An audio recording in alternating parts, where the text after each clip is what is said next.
मोगाच्या भाव भयणीनो, आयची पवित्र पुस्तकांतली वाचपां आमकां उगडास कोत्ता की देवान आमकां आशिर्वादान भरला आनी हो देवाचो आशिर्वाद आमकां ताजेशी ओडून दवरता वो आमकां ताजेशी एक कोत्ता.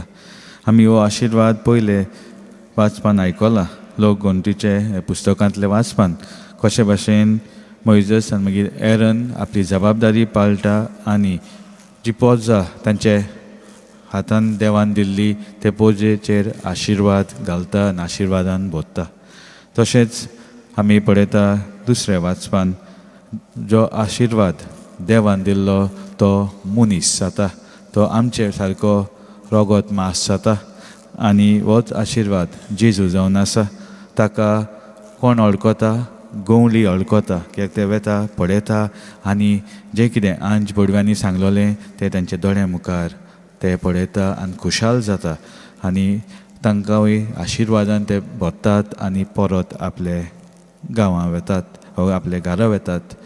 तशेंच आंकवार मारयेकूय हो आशिर्वादान ती भरता, कित्याक जेन्ना हे गवळी तिका सांगता कशे भाशेन तांकां ही बरी खबर आंज बडव्यांनी दिल्ली आनी ती मागीर नियाळूंक लागली.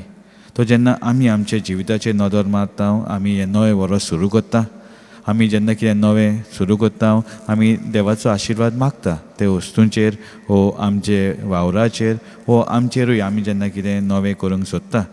आनी ताच्या लागून न्यू इयराक खुबशे जाण आमी वेगवेगळे रेजोल्युशन घेता. हांव उमके कोत्तलो, हांव चड रागा जावचो ना, वो हांव पासियेंसान हांव मोगान जियेतलो, हांव दुसऱ्यांक भोगसूंक तयार जातलो. तशें आमी वेगवेगळे निर्णय घेता आनी आमी ते प्रयत्न करूंक जाय मागीर ते पाळूंक.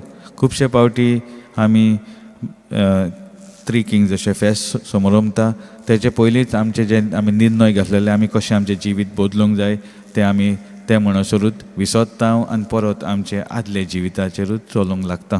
पूण मारिया माय जेन्ना आयची परब समोर उमता आसतना आमकां उगडास कोत्ता, we can always begin again because we are called to begin with the Lord. आनी मारिया मायन आपलें जिवीत देवा बरोबरूच सुरू केलें आनी ताचे लागून तिका आयज आमकां मारिया माय देवाची माती म्हणून आमचे मुखार एक उदाहरण कशें दवरलेलें आसा.